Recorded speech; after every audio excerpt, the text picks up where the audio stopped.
தங்கவயலில் இன்றைய செய்தி. ನೋಡಿ ಇದೇನಾದ್ರೂ ಇವತ್ತು ಗ್ಲಾಸ್ ಹೊಡೆದಿದ್ಯಾ? ಇಲ್ಲ. ಹೆಂಗ್ ಪರ್ಮಿಟ್ ಕೊಟ್ರು?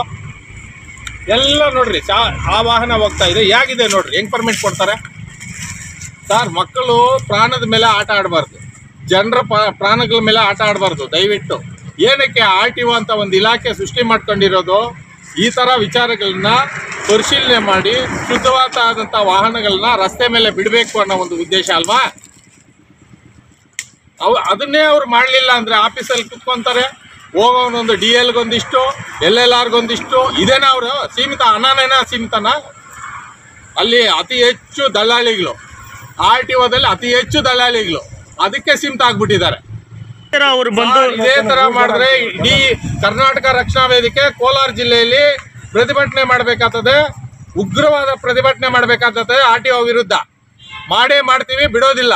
ಕೂಡಲೇ ಅವರು ಎಚ್ಚರಿಸಿಕೊಂಡು ಏನಿದೆ ಎಲ್ಲ ಶಾಸಕೀಯ ಕಾಲೇಜ್ ವಾಹನಗಳಾಗಿರ್ಬೋದು, ಶಾಲಾ ಕಾಲೇಜ್ ವಾಹನ ಇರ್ಬೋದು, ಖಾಸಗಿ ವಾಹನಗಳಿರ್ಬೋದು, ಎಲ್ಲ ಲಾರಿಗಳಿರ್ಬೋದು, ಕೂಡಲೇ ಪರಿಶೀಲನೆ ಮಾಡಿ ಅದಕ್ಕೆ ಏನು ಅಧ್ವಸ್ತನ್ನ ಈಗ FC ಆಮೇಲೆ ಏನು ಪರ್ಮಿಟನ್ನು ಇದೆಯಾ ಇಲ್ವಾ ಅಂತ ಪರಿಶೀಲನೆ ಮಾಡಿ ಅದಕ್ಕೆ ಕೂಡಲೇ ಎಚ್ಚರಿಸಿಕೊಂಡು ಆ ಕೆಲಸ ಮಾಡಲಿಲ್ಲ ಅಂದರೆ ನಂತರ ದಿನಗಳಲ್ಲಿ ಕರ್ನಾಟಕ ರಕ್ಷಣಾ ವೇದಿಕೆ ದೊಡ್ಡ ಮಟ್ಟದಲ್ಲಿ ಹೋರಾಟ ಮಾಡಬೇಕಾಗುತ್ತೆ ಅಂತ ಹೇಳೋದಕ್ಕೆ ಬಯಸ್ತಾ ಇದ್ದೀನಿ. ಇಲ್ಲಿ ಸುಮ್ಮನೆ ಹಂಗೆ ಟಚ್ ಮಾಡಿದ್ರೆ ಕ್ಲೀನ್ ಆಗಿ ಬಂದ್ಬಿಡುತ್ತೆ. ನೋಡಿದ್ರ ಹೇಗಿದೆ ಇದು? ಇದಕ್ಕೆ FC ಮಾಡಿದೀವಿ ಅಂತಾರೆ. ಹೆಂಗೆ ಇದನ್ನ ನೋಡ್ರಿ, ಇದಕ್ಕೆ FC ಕೊಟ್ಟಿದೀವಿ, ಒಂದೇ ಒಂದು ಗ್ಲಾಸ್ ಇಲ್ಲ. ಇಲ್ಲಿ ನೋಡಿ, ಒಂದೇ ಒಂದು ಸರಿಯಾಗಿ ಗಾಡಿ ವ್ಯವಸ್ಥೆ ಇದೆಯಾ ಪರಿಶೀಲನೆ ಮಾಡಿ ರಸ್ತೆಗೆ ಬಿಡಬೇಕು ಗಾಡಿಗಳನ್ನ.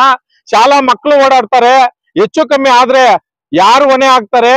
ದಯವಿಟ್ಟು ಇದಕ್ಕೆ ಹೊಣೆ ಆಗೋದೇ RTO ಅಧಿಕಾರಿಗಳಂತ ಹೇಳೋದಕ್ಕೆ ಬಯಸ್ತಾ ಇದೀನಿ. ನೋಡಿ, ಏನು ಅವರು ಪರಿಶೀಲನೆ ಮಾಡ್ಬೋದು, ಪೊಲೀಸ್ ಇಲಾಖೆನ ಜೊತೆಲಿ ಇಟ್ಕೊಂಡು ಪ್ರತಿಯೊಂದು ವಾಹನನು ಪರಿಶೀಲನೆ ಮಾಡ್ಬೋದು. ಯಾಕೆ ಮಾಡ್ತಾ ಇಲ್ಲ ಅಂತ ನಮಗೂ ಗೊತ್ತಿಲ್ಲ. ಏನು ಅವರು ಆಮಿಷಕ್ಕೆ ಒಳಗಾಗಿ ಯಾವುದೇ ವಾಹನಗಳನ್ನ ಪರಿಶೀಲನೆ ಮಾಡ್ತಾ ಇಲ್ಲ ಅಂತ ಇಲ್ಲಿ ಕೇಳಿ ಬರ್ತಾ ಇದೆ. ನೋಡಿ ಯಾವ ರೀತಿ ಇದೆ ಈ ಗಾಡಿ, ಯಾವ ಪದ್ಧತಿಯಲ್ಲಿ ಇದಕ್ಕೆ ಹಾಗೆ FC ಕೊಟ್ಟಿದ್ದಾರೆ ಗೊತ್ತಿಲ್ಲ. ಇವರು ಸುಮಾರು ಲಾರಿಗಳು ರಾತ್ರಿ ಹೊತ್ತು ಏನು ಗ್ರಾನೈಟ್ ಲಾರಿಗಳು ಹೋಗುತ್ತೆ, ಆಮೇಲೆ ಜಲ್ಲಿ ಗಾಡಿಗಳು ಹೋಗುತ್ತೆ, ರಾತ್ರಿ ಗಾಡಿಗಳು ಹೋಗುತ್ತೆ. ಸುಮಾರು ಟೆನ್ನೇಜ್, ಹೆವಿ ಟೆನ್ನೇಜ್, ಡಬಲ್ ಟೆನ್ನೇಜ್ ಹಾಕೊಂಡು ಹೋಗ್ತಾರೆ. ಯಾವುದಕ್ಕೂ ಕಿವಿ ಕೊಡ್ತಾ ಇಲ್ಲ. ಯಾರಾದ್ರೂ ದೂರು ಕೊಟ್ಟಾಗ ಕೂಡ ಸಹ ಗಮನಿಸ್ತಾ ಇಲ್ಲ. ಯಾಕಂದ್ರೆ ಅವರು ಆಮಿಷಕ್ಕೆ ಒಳಗಾಗಿದ್ದಾರೆ ಅಂತ ನಾನು ಹೇಳಕ್ ಬಯಸ್ತಾ ಇದ್ದೀನಿ. KGF ಇಂದ ಕೋಲಾರ ಮತ್ತು ಬೆಂಗಳೂರು ಕಡೆಗೆ ಖಾಸಗಿ ವಾಹನಗಳು ಓಡಾಡ್ತಾ ಇದ್ದಾವೆ. ಅದಕ್ಕೆ ದಾಖಲೆಗಳು, ಶುದ್ಧ ದಾಖಲೆಗಳೇ ಇರೋದಿಲ್ಲ. ನೋಡ್ರಿ, ಮೊನ್ನೆ FC ಮಾಡಿದೀರಿ ಅಂತ RTO ಅವ್ರು ಕೇಳ್ತಾರೆ. ಇಂಥ ಗಾಡಿಗೆ FC ಮಾಡೋದಕ್ಕೆ ಹೇಗ್ ಬರುತ್ತೆ? ಇದರಲ್ಲಿ ಒಂದೇ ಒಂದು ಮಿರರ್ ಇಲ್ಲ, ಒಂದು ಗ್ಲಾಸ್ ಇಲ್ಲ. ಈ ಗಾಡಿಯಲ್ಲಿ ಸ್ಕೂಲ್ ಮಕ್ಕಳನ್ನ ಸಹ ಬಾಡಿಗೆ ಓಡಿಸ್ತಾರೆ ಅಂತ ಹೇಳ್ತಾ ಇದ್ದಾರೆ. ಶಾಲಾ ವಾಹನಕ್ಕೆ ಉಪಯೋಗಿಸ್ಕೊಂಡು ಹೆಚ್ಚು ಮಕ್ಕಳಿಗೇನಾದ್ರೂ ಹೆಚ್ಚು ಕಮ್ಮಿ ಆಗಿದ್ರೆ ಯಾರು ಹೊಣೆ ಆಗ್ತಾರೆ? ಇದಕ್ಕೆಲ್ಲ ಮೂಲ ಹೊಣೆ ನಮ್ಮ ಭಾಗದ ಏನು KGF RTO ಇದ್ದಾರೆ, ಆಮೇಲೆ ಬ್ರೇಕ್ ಇನ್ಸ್ಪೆಕ್ಟರ್ಗಳಿದ್ದಾರೆ, ಅವರೇ ಮೂಲ ಕಾರಣ ಆಗ್ತಾರೆ. ಸುಮಾರು ಹಲವಾರು, ಇದೊಂದೇ ಬಸ್ ಅಲ್ಲ, ಹಲವಾರು ಪ್ರೈವೇಟ್ ಬಸ್ಗಳು, ಶಾಲಾ ಕಾಲೇಜ್ ಬಸ್ಗಳು ಈ ತರ ಪದ್ಧತಿಗೆ ಬಂದಿದ್ದಾವೆ. ಯಾವುದೇ ಒಂದು ಗಾಡಿನ ಪರಿಶೀಲನೆ ಮಾಡ್ತಾ ಇಲ್ಲ. ಆಮೇಲೆ ಹೆವಿ ಟೆನ್ನೇಜ್ ವೆಹಿಕಲ್ಗಳು, ಹೆವಿ ಲಾರಿಗಳು ಈ ಭಾಗದಲ್ಲಿ ಓಡಾಡುತ್ತೆ. ಏನ್ ಟೆನ್ನೇಜ್ ಕೆಪಾಸಿಟಿ ಒಂದು 18 ಟನ್ ಇದ್ರೆ 30 ಟನ್ 35 ಟನ್ ಎತ್ಕೊಂಡು ಹೋಗೋ ಅಂತ ಸಂದರ್ಭ ನಮ್ಗಾಗಿದೆ. ಈ ಭಾಗದಲ್ಲಿ ಶಾಲಾ ಮಕ್ಕಳು ಓಡಾಡೋ ಅಂತ ಜಾಗ ಇದು. ಹೆಚ್ಚು ಕಮ್ಮಿ ಆದ್ರೆ ಮಕ್ಕಳಿಗೆ ಏನಾಗ್ಬೇಕು? ದಯವಿಟ್ಟು ಕೂಡಲೇ ಸಂಬಂಧಪಟ್ಟಂತೆ ಏನು ಸಾರಿಗೆ ಮಂತ್ರಿಗಳಿದ್ದಾರೆ ನಮ್ಮ RTO ಅವ್ರ ಪರವಾಗಿ ಗಮನ ಹರಿಸ್ಬೇಕು. ಗಮನ ಹರಿಸಿ ಇಂಥ RTOನ ಸಸ್ಪೆಂಡ್ ಮಾಡ್ಬೇಕು. ಸಸ್ಪೆಂಡ್ ಅಲ್ಲ, ಡಿಸ್ಮಿಸ್ ಮಾಡ್ಬೇಕು ದಯವಿಟ್ಟು. ಯಾಕಂದ್ರೆ ಇಲ್ಲಿ 35ರಿಂದ 40 ಬಸ್ಗಳು, ಖಾಸಗಿ ಬಸ್ಗಳು, ಶಾಲಾ ವಾಹನಗಳು ಹೆಚ್ಚಿದಾವೆ. ಯಾವುದೇ ಒಂದು ಶಾಲಾ ವಾಹನಗಳನ್ನ ಕೂಡ ಪರಿಶೀಲನೆ ಮಾಡ್ತಾ ಇಲ್ಲ. ನೇರವಾಗಿ ಸ್ಕೂಲ್ಗಳಿಗೆ ಹೋಗ್ತಾರೆ, ಹೋಗಿ ಆಫೀಸಲ್ಲಿ ಕುತ್ಕೊಂಡು ಅವ್ರೇನೋ ಕೊಟ್ಟಿದ್ದನ್ನ ತಗೊಂಡು ಬರ್ತಾ ಇದ್ದಾರೆ. ಶಾಲಾ ವಾಹನಗಳು ಪರಿಶೀಲನೆ ಮಾಡ್ತಾನೆ ಇಲ್ಲ. ಖಾಸಗಿ ವಾಹನಗಳನ್ನ ಕೇಳಿದಾಗ ಇದಕ್ಕೆ ನಾವು ಪರ್ಮಿಟ್ ಕೊಟ್ಟಿದೀವಿ ಅಂತೀವಿ. ಯಾವ ರೀತಿ ಇದೆ ನೋಡಿ, ಬಸ್ಸು ಹೆಂಗ್ ಪರ್ಮಿಟ್ ಕೊಟ್ಟಿದ್ದಾರೆ, ಮೇಲೆ ನೋಡಿ ಉದುರೋಗೋ ಪರಿಸ್ಥಿತಿಯಲ್ಲಿದೆ. ದಯವಿಟ್ಟು ಕೂಡಲೇ ಈ ಭಾಗದ RTO ಅವ್ರನ್ನ ಸಸ್ಪೆಂಡ್ ಮಾಡ್ಬೇಕು. ಈ ಏನು ಬ್ರೇಕ್ ಇನ್ಸ್ಪೆಕ್ಟರ್ಗಳಿದ್ದಾರೆ ಅವ್ರನ್ನ ಸಸ್ಪೆಂಡ್ ಮಾಡ್ಬೇಕು ಅಂತ ನಾವು DC ಅವರಿಗೆ ಮಾನ್ಯ ಸಾರಿಗೆ ಮಂತ್ರಿಗಳಲ್ಲಿ ಮನವಿ ಮಾಡ್ಕೊಂತ ಇದೀವಿ. ರೈಟ್ ಟೈಮ್ ಬಂದ್ರೆ ಜನರಿಗೆ ಒಳ್ಳೆಯದಾಗೋದು ಉಪಯೋಗ ಆಗುತ್ತೆ. ಮತ್ತೆ ಇವರು ಬರಲ್ಲ ಅಂತ ಪ್ರೈವೇಟ್ ಬಸ್ ಇದೆ ಸರ್. ಈಗ ಕೂಡಲೇ ನಮ್ಮ ಏನು KSRTC ವ್ಯವಸ್ಥಾಪಕರಿದ್ದಾರೆ ಅವ್ರ ಗಮನಕ್ಕೆ ಏನು ಈ ರೂಟ್ ಅಲ್ಲಿ ಗಾಡಿಗಳು ಓಡ್ತಾ ಇದಾವೆ ಸರಿಯಾಗಿ ಸಮಯಕ್ಕೆ ತಾವು ದಯವಿಟ್ಟು KSRTC ಬಸ್ಗಳನ್ನ ಓಡಿಸ್ಬೇಕಂತ ತಮ್ಮಲ್ಲಿ ಮನವಿ ಮಾಡ್ಕೊಂತ ಇದೀವಿ.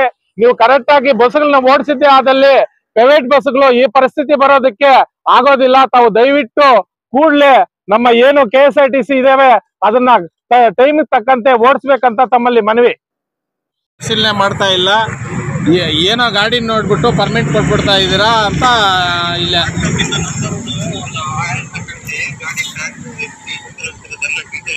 ಹಾ ಸರ್, ಈಗ ನೀವು ನೇರವಾಗಿ ಅಲ್ಲ ಸರ್ ಬೇಸ್ ಹಾ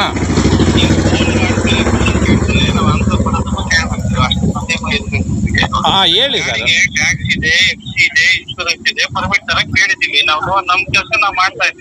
ಗಾಡಿ ಪರಿಶೀಲನೆ ಮಾಡ್ತೀರಾ ತಾನೆ ಸರ್ ನೀವು? ವೆಹಿಕಲ್ ಈಗ ಬಂದು ಸ್ಪಾಟ್ ಅಲ್ಲಿ ಪರಿಶೀಲನೆ ಮಾಡ್ಬೋದಲ್ಲ ನೀವೀಗ?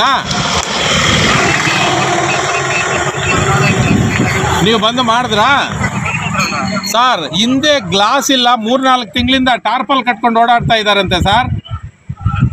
ಇಲ್ಲಿ ಬಂದ್ರೆ ನೋಡಿಸ್ತೀವಿ ಸರ್. ಹಾ ಹೌದು ಸರ್, ಹೌದು.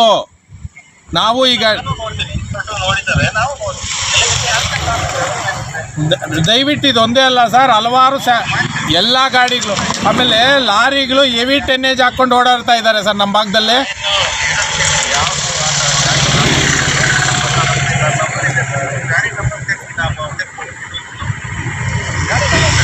ನೀವು ಅವಾಗ ಈಗ CM ಅವರು ಸರ್ ಮುಖ್ಯಮಂತ್ರಿಗಳು ಪ್ರೋಗ್ರಾಮಲ್ಲಿ ಇದ್ದೀರಾ ತಾವು?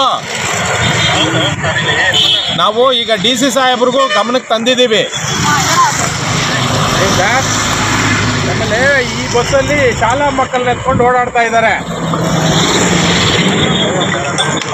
ದಯವಿಟ್ಟು ನೀವು ಗಮನ ಹರಿಸ್ಬೇಕು. ಆಮೇಲೆ ಬ್ರೇಕಿಂಗ್